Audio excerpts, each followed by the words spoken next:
శారదాదేవి మద్రాసులో నెల రోజులు ఉన్నారు. అమ్మ కోసం ఆయన బ్రహ్మాండమైన ఏర్పాట్లు చేశారు. రామేశ్వరంలో అమ్మ శివుణ్ణి అర్చించడానికి 108 బంగారు బిల్వదళాలు చేయించి ఏర్పాటు చేశారు.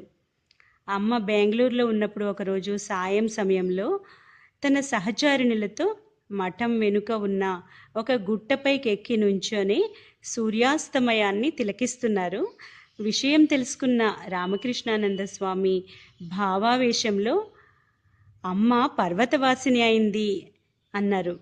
గబగబా ఆమె ఉన్న చోటుకు పరిగెత్తి చేరారు.